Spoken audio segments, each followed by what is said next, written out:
Assalamualaikum warahmatullahi wabarakatuh. Di sini saya akan merepresentasikan hasil dari tugas akhir metode penelitian saya dengan nama Lintang Haji Damansyah, NIM 21105110030.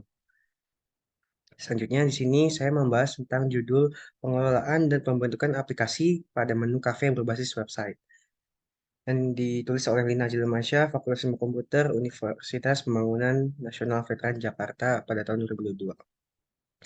Selanjutnya di sini akan membahas daftar isi yang berisikan yang pertama abstrak, lalu latar belakang, rumusan masalah, tujuan penelitian, metode penelitian, pro dan kontra, perancangan sistem, use case diagram, activity diagram, dan hasil dan kesimpulan. Selanjutnya abstrak.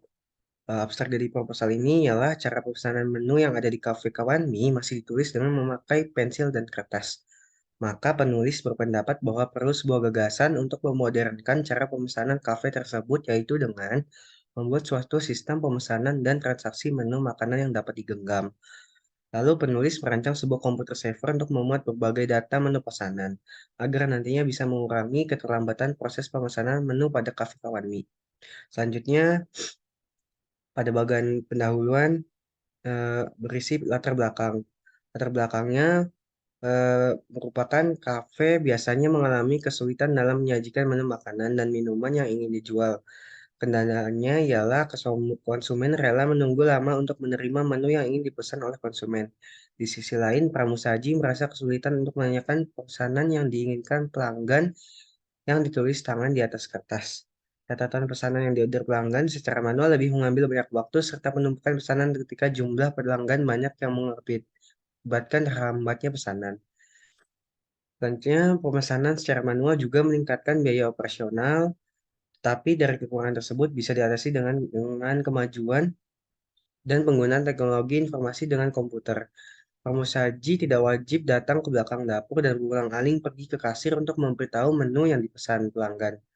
Lalu solusi yang diberi ialah memasukkan pesanan pelanggan oleh sebuah komputer yang akan dikirimkan ke server untuk kemudian ditransfer ke pengelola kasir dan dapur. Menu yang digitalisasikan di restoran dapat mengurangi keterlambatan pesanan dalam mengantarkan pesanan yang diorder pelanggan.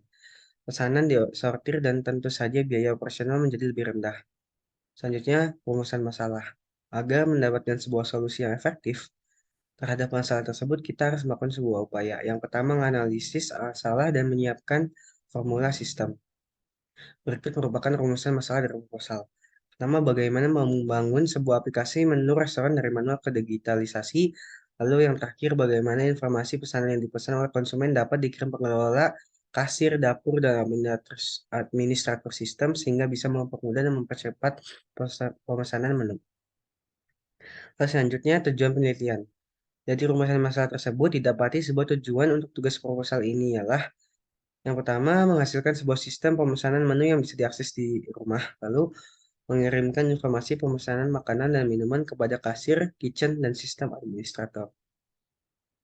Selanjutnya tujuan penelitian. Dari rumusan masalah tersebut didapati sebuah tujuan untuk tugas proposal ini ialah yang pertama menghasilkan sebuah sistem pemesanan menu yang bisa diakses di rumah. Kedua, mengirimkan informasi pemesanan makanan dan minuman kepada kasir, kitchen, dan sistem administrator. Ketiga, menghemat lebih banyak waktu dalam pemesanan. Dan terakhir, memudahkan pemesanan menjadi lebih mudah. Lalu metode penelitian. Metode prototype adalah metode pengembangan perencanaan lunak yang umum digunakan. Metode prototype juga memungkinkan pengembang dan konsumen bisa berkomunikasi di kala proses pengembangan sistem. Tidak hanya terjadi sekali, pelanggan hanya memberi informasi pesanan secara awam apa yang diinginkan, lalu eh, tidak memberi apa secara rinci tentang produk apa yang dibutuhkan. Lalu pro dan kontra prototype adalah yang pertama, Pro bisa melakukan komunikasi yang secara efisien di antara pengembang dan konsumen. Kedua, pengembangan bisa menguraikan kebutuhan konsumen dengan secara rinci dan efisien. Ketiga, konsumen juga dapat terlibat dalam pembuatan sistem. Terakhir, pelanggan bisa melihat kualitas perangkat lunak yang diberikan bila tidak adanya pameran dari pengembang. Lalu kedua, pengembang dapat menyelesaikan proyek. Ketiga, ikatan konsumen dengan komputer mungkin tidak terlalu baik bila konsumen gagap dalam teknologi. Lalu ada perancangan sistem. Pada sistem yang dikembangkan ini, administrator sistem memiliki akses terhadap berbagai informasi dengan menambahkan metode yang diperlukan pengembang atau mengedit metode yang diinginkan untuk bisa menjadi lebih baik, serta melihat semua peristiwa transaksi yang dilakukan konsumen.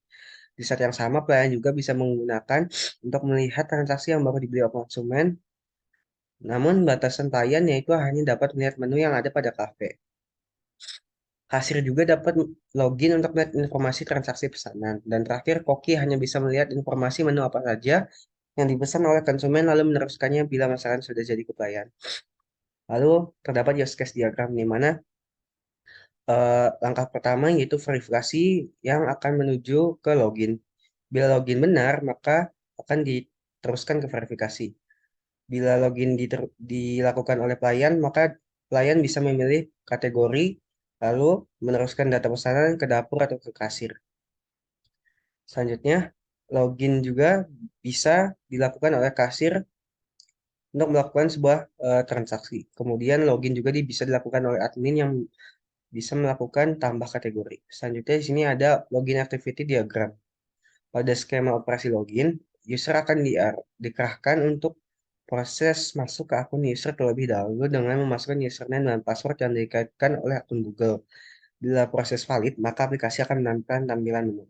Bila tidak valid, maka akan terjadi pesan error. Selanjutnya, hasil dan kesimpulan dari proposal ini adalah studi tersebut menunjukkan bahwa teknik mengolah data secara otodidak tidak efisien dan tidak efektif dalam pembuatan data. Dengan menggunakan sistem yang berbasis mobile atau bisa dibawa kemana-mana, penulis berharap informasi ini bisa dapat membuat penjualan lebih efektif karena sistem komputer memiliki banyak keunggulan dibandingkan manual. Keuntungannya merupakan yang pertama mampu memberikan informasi secara cepat dan akurat, kedua dapat menghemat waktu pencairan yang diinginkan oleh pengguna, ketiga dapat melakukan pengerjaan berulang kali, keempat hasil yang diterima dan diperoleh bisa sesuai dengan tenggat waktu, dan terakhir dapat meninjau data yang pernah disimpan pada komputer. Lalu selesai sudah presentasi dari saya sudahkan. Bila ada kurang lebihnya, mohon maaf. Terima kasih. Wassalamualaikum warahmatullahi wabarakatuh.